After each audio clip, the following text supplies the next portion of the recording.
Assalamualaikum warahmatullahi wabarakatuh.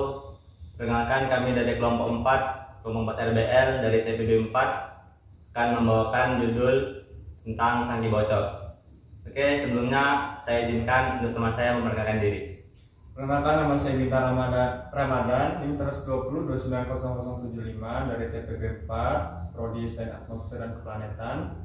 Oke, perkenalkan, nama saya Farsana Purnama dari NIM 120290073 dan saya berasal dari Prodi Sains Atmosfer dan Keplanetan. Nama saya Miftah Pismane, NIM 120907074 dari Prodi Sains Atmosfer dan Keplanetan. Perkenalkan, nama saya Alia Parentesa Cahyarini, NIM 120909072 dari Prodi Sains Atmosfer dan Keplanetan. Perkenalkan, nama saya Muhammad Lazuardi Ramadan, NIM 1202971.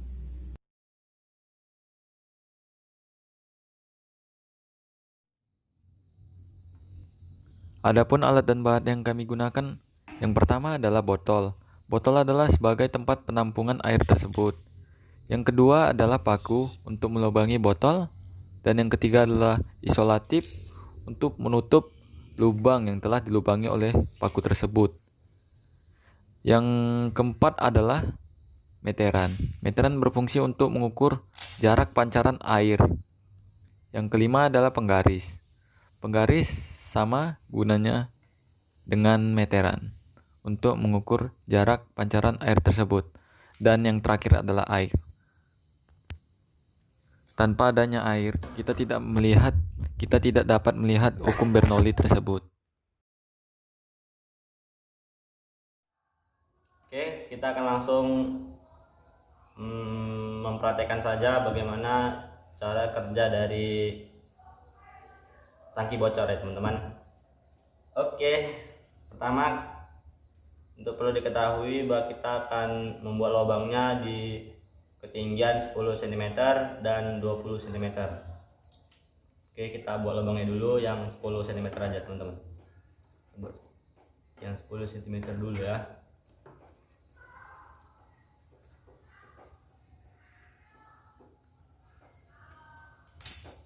Oke, di sini ada lubangnya langsung.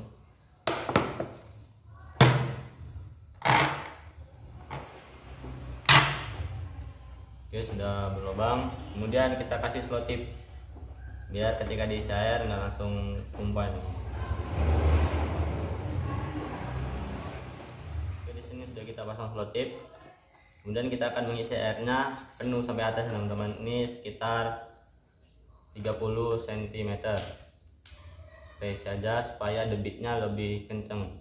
Karena gini, prinsipnya itu ketika airnya lebih tinggi dan semakin tinggi dari lubang ini teman-teman, dia akan memberikan debit air yang lebih besar karena tekanannya juga besar teman-teman. Oke, kita langsung isi aja.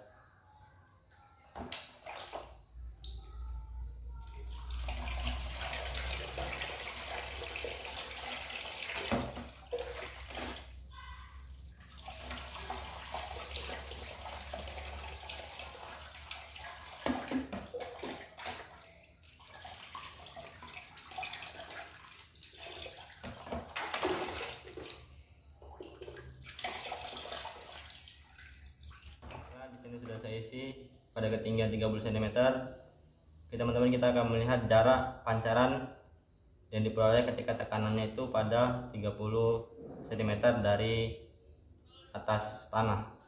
Oke, kita akan lihat berapa jarak pancaran yang diperoleh. Ketika kita sudah mendapatkan jarak pancarannya, kemudian kita juga mengetahui, kita akan bisa melihat berapa jarak kecepatan jatuhnya air dengan rumusnya teman-teman. Oke, kita akan melihat pada jarak berapa dia akan jatuh pertama kali. 1, 2, 3. Oke, pertama kali airnya menyentuh tanah itu pada kejauhan atau X nya itu ada di 21 cm teman-teman. Oke, itu yang untuk ketika lubangnya berada di 10 cm dari atas tanah. Oke, kita masuk ke percobaan yang kedua. Ya, seperti saya katakan bahwa ketinggiannya tadi sudah saya variasikan di ketinggian 10 cm, kemudian kita menggunakan yang ketinggiannya 20 cm teman-teman. Oke, kita lubangi yang ketinggiannya 20 cm dari atas tanah. Ukur dulu. Oke, di titik ini teman-teman. Kita lubangi aja.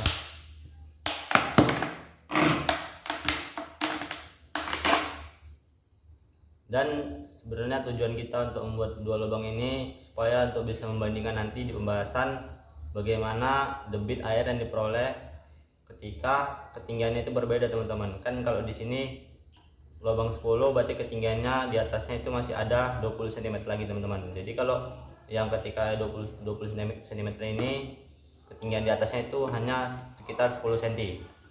Oke, kita langsung isi aja teman-teman. Oke, kita mengetahui tadi pas ketinggiannya 10 cm dan jarak jatuhnya itu berada di 20 cm. Kita akan membandingkan dengan yang berada di 20 cm ini teman-teman, yang berasal dari bawah tanah, dari ketinggian ini.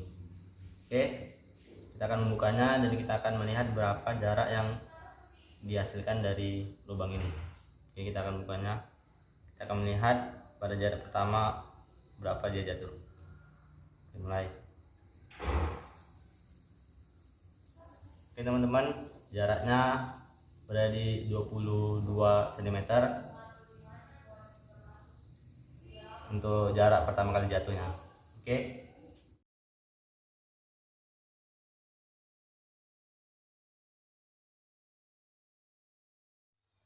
Fluida dinamis adalah fluida yang mengalami gerakan membentuk suatu aliran yang memiliki kecepatan tertentu.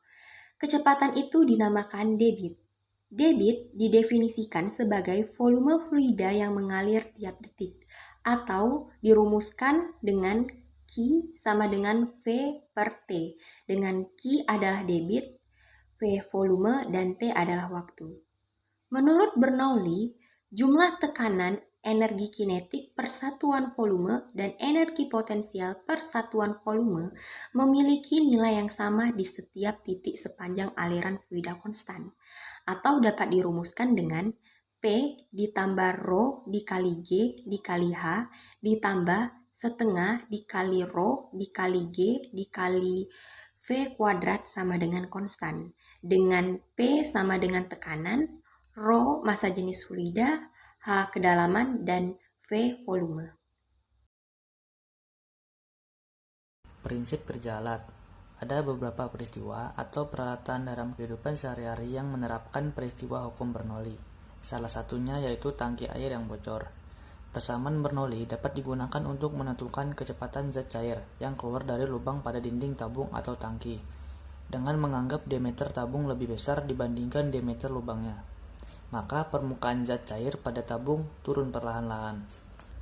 Cara kerja alat ini termasuk dalam bagian teori Torricelli, yang merupakan teori pembagian dari hukum Bernoulli, yang menyatakan bahwa kecepatan aliran zat cair pada lubang sama dengan kecepatan benda jatuh bebas dari ketinggian yang sama.